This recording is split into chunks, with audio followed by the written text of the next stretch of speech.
আজকের এই বিশেষ বিশ্লেষণে সবাইকে স্বাগত। আচ্ছা, নির্বাচনের সময় তো চারিদিকে কতই না কথা শোনা যায়, তাই না? কিন্তু আজ আমরা একেবারে নিরপেক্ষভাবে কোনো রাজনৈতিক পক্ষ না নিয়ে ভারতের মতো বিশাল গণতান্ত্রিক দেশের ইলেকট্রনিক ভোটিং সিকিউরিটির একদম আসল সত্যিটা জানব। ভোট দেওয়ার ঠিক পরের মুহূর্তগুলোতে মেশিনের ভেতরে আর পর্দার আড়ালে আসলে কি ঘটে, সচেতন নাগরিক হিসেবে সেটা তো আমাদের জানতেই হবে। তো চলুন আর দেরি না করে সরাসরি মূল আলোচনায় ঢুকে পড়া যাক। ঠিক আছে, চলুন এবার এই বিষয়টার একদম গভীরে প্রবেশ করা যাক।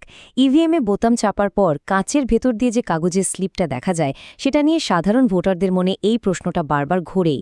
এই স্লিপগুলো কি আসলেই কখনো গোনা হয়, নাকি পুরো ব্যাপারটাই স্রেফ নাগরিকদের মনকে শান্ত রাখার একটা লোক দেখানো কৌশল?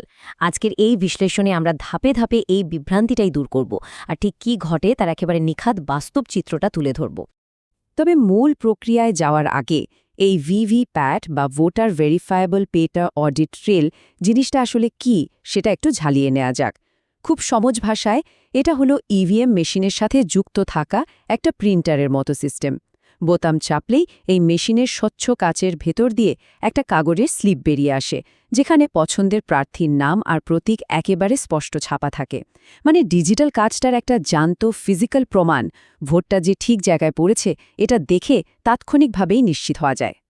কিন্তু এখানে লুকিয়ে আছে সবচেয়ে চমকপ্রদ তথ্যটা। আসল সত্যিটা হলো, সব ভিভিপ্যাট স্লিপ কিন্তু গোনা হয় না। হ্যাঁ, একদম ঠিক শুনেছেন।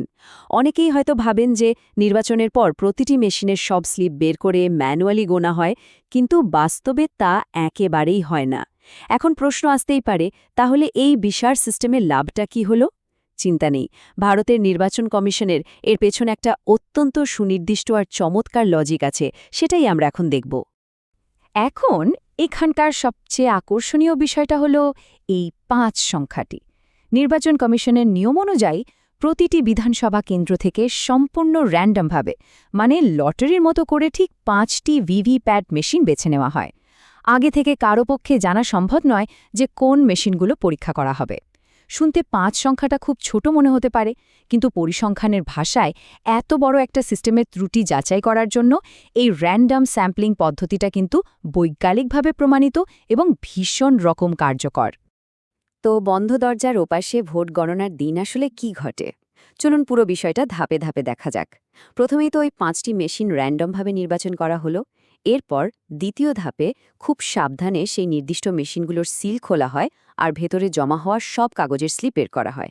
আর তৃতীয় বা চূড়ান্ত ধাপটা হলো একটা সুরক্ষিত ঘরে সবার সামনে একেবারে মানুষের হাতে প্রতিটি স্লিপ নিখুঁতভাবে গোনা হয়। এখানে কিন্তু কোনো স্বয়ংক্রিয় মেশিনের ব্যাপার নেই, পুরোটাই কায়িক শ্রম। পুরো ম্যানুয়াল এই কাজটা অসম্ভব স্বচ্ছতার সাথে করা হয়। স্লিপ তো গুণা হলো, এরপর সবচেয়ে গুরুত্বপূর্ণ কাজটা হলো এই চূড়ান্ত গণনার তুলনা। এই পর্যায়ে এসে ডিজিটাল আর ফিজিক্যাল দুনিয়ার একটা সরাসরি মেলবন্ধন ঘটে।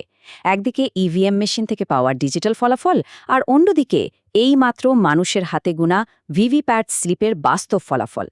এই দুটোকে এবার অক্ষরে অক্ষরে মিলিয়ে দেখা হয়, আর এই মেলানোর প্রক্রিয়াটাই হলো পুরো সিস্টেমের মেরুদণ্ড। এটাই প্রমাণ করে দেয় যে মেশিনে কোনো গণ্ডগোল নেই আর প্রতিটি ভোট ঠিক জায়গাতেই পৌঁছেছে।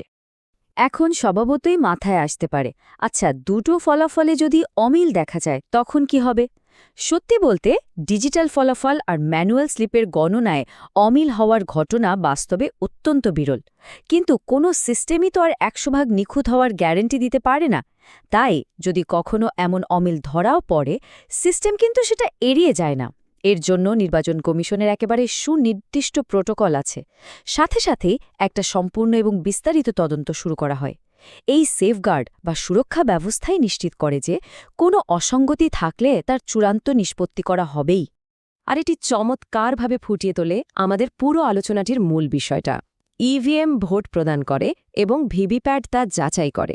এই একটা মাত্র লাইনের ভেতরে যেন পুরো ইকোসিস্টেমের ছবিটা পরিষ্কার হয়ে যায়। ইভিএম হলো ভোট দেবার দ্রুত আর আধুনিক ডিজিটাল মাধ্যম, আর ভিভিপ্যাট হলো সেই কাজের সত্যতা প্রমাণ করার একেবারে নির্ভরশীল একটা যাচাই ব্যবস্থা।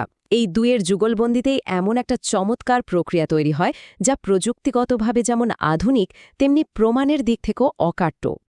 আমাদের এই আলোচনার একদম শেষে এসে একটা গভীর প্রশ্ন নিয়ে ভাবার সময় এসেছে।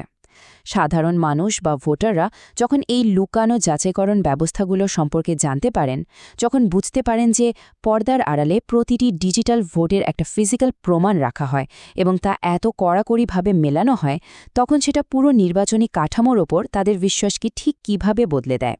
স্বচ্ছতা এবং সঠিক জ্ঞানই তো যে কোনো গণতান্ত্রিক ব্যবস্থার মূল ভিত্তি। আশা করি সম্পূর্ণ নিরপেক্ষ তথ্যের ওপর ভিত্তি করে তৈরি আজকের এই বিশ্লেষণটি সেই স্বচ্ছতার ধারণাটাকে আরেকটু পরিষ্কার করেছে। এই প্রশ্নের উত্তর খোঁজার ভার এখন চিন্তাশীল নাগরিকদের ওপরই থাকল। এতক্ষণ সাথে থাকার জন্য অসংখ্য ধন্যবাদ।